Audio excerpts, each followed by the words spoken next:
సుమారు 10,000 ఎకరాలు 9,000 నుంచి 10,000 ఎకరాలు కేటాయించి దాని మీద రుణాలు తీసుకొని అక్కడ ఏ పరిశ్రమలు పెట్టకుండా మళ్ళీ బ్యాంక్ ఆక్షన్కి అయితే అవి ఆక్షన్లో 500 కోట్లు తీసుకొని ఈ వేల కోట్ల ప్రాపర్టీని వాళ్ళు దారాదత్తం చేసుకునేటువంటి పరిస్థితి వెళ్ళింది అధ్యక్ష.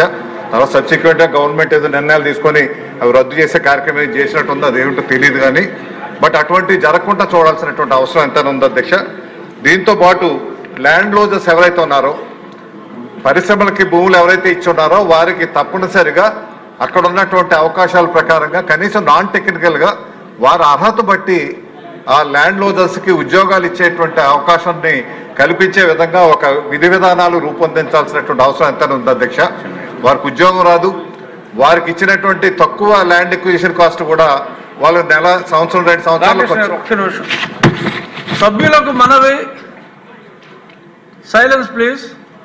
ఎవరైనా మాట్లాడుకోవాలి తప్పనిసరి అనుకుంటే దయచేసి బయటికి వెళ్ళిపోండి తప్ప సభకి అంతరాయం కలిగించొద్దని చెప్పి అందరికీ వినతి. అర్థం చేసుకోండి దయచేసి. ఈ విధంగా గారు మీ విప్స్ సమావేశం ఉంటే సభకు ముందే మీరు సమావేశం అయితే మంచిది, కానీ సభను కంట్రోల్ చేయడానికి విప్పులను కంట్రోల్ చేయడం ఇబ్బందిగా ఉంది. కంటిన్యూ చేయండి సార్. సభను కంట్రోల్ కానీ విప్పులు కంట్రోల్ చేయడానికి అధ్యక్షులు వారు. అదేవిధంగా ఏదైతే ఈ భూములు ఇచ్చి సర్వస్వం కోల్పోయినటువంటి భూ యజమానులు ఎవరైతే ఉన్నారో వారు పూర్తిగా నష్టపోతున్నారు అధ్యక్ష. వారు ముందే కోట్లాది రూపాయల ల్యాండ్ కాస్ట్ పెరుగుతుంది కానీ వారికి అందులో కనీసం ఒక ఉద్యోగ అవకాశం, ఎటువంటి ఉద్యోగ అవకాశాలు కూడా లేనటువంటి పరిస్థితి ఏర్పడ్డది అధ్యక్ష.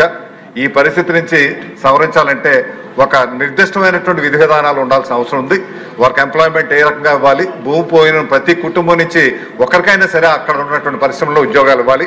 ఇప్పుడు పరిశ్రమలు పెట్టేవారు ఏం చేస్తారంటే స్థానికులకు ఇవ్వకుండా ఆఖరికి అటెండరు, స్వేపరు చిన్న చిన్నవి కూడా ఎక్కడో దూర ప్రాంతాల నుంచి తీసుకొని వచ్చి వారికి ఇస్తూ ఉంటే వీరికి చాలా కడుపు మంటగా ఉండే పరిస్థితి వస్తుంది. కాబట్టి దానికి సంబంధించి విధి విధానాలు కూడా ఉండాలి. ఇండస్ట్రియల్ పాలసీతో పాటు అవి కూడా ఉండాల్సినటువంటి అవసరం ఉంది అధ్యక్ష. దీంతో పాటు ఎక్కడైతే ఇండస్ట్రియల్ పార్క్స్ ఉన్నాయో అక్కడ ఐటీఐ, పాలిటెక్నిక్ పెట్టి అక్కడ ఉన్న పరిశ్రమలకు అనుగుణంగా అక్కడ భూ నిర్వాసితులకి కొంత కోటా పెట్టి వారికి అక్కడ చదివించి వారికేమో నైపుణ్యాభివృద్ధి చేసేటువంటి శిక్షణ కార్యక్రమాలు కూడా ఏర్పాటు చేయాల్సినటువంటి అవసరం ఉంది అధ్యక్ష. మనకు స్టీల్ ప్లాంట్ మీకు తెలుసు, ఎప్పుడో 60s, 70s వచ్చినటువంటి స్టీల్ ప్లాంట్కి 25,000 ఎకరాలు కేవలం 2,000 రూపాయలతో ఇచ్చినటువంటి రైతులు ఇప్పటికీ ఆ కుటుంబాల నుంచి ఆర్ కార్డు ఇచ్చారు కానీ ఇప్పటికీ ఉద్యోగాలు లేనటువంటి పరిస్థితి ఉంది. కాబట్టి అటువంటి ఒక నిర్ణయం తీసుకోవాల్సినటువంటి అవసరం ఉంది. మాకైతే అనకాపల్లి జిల్లాలో అచ్యుతాపురం SEZలో చాలా పెద్ద SEZ అధ్యక్ష, సుమారు 12-13 ఎకరాలు ఉంటాయి మా విజయ్ కుమార్ గారి నియోజకవర్గంలో.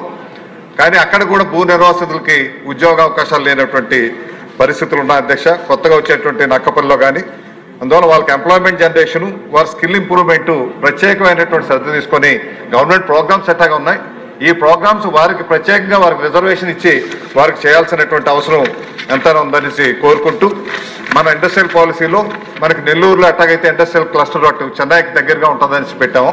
శ్రీ సిటీ చాలా వెల్మింగ్ రెస్పాన్స్ వచ్చి చాలా సక్సెస్ఫుల్గా నడుస్తున్నటువంటి పరిశ్రమ అధ్యక్ష.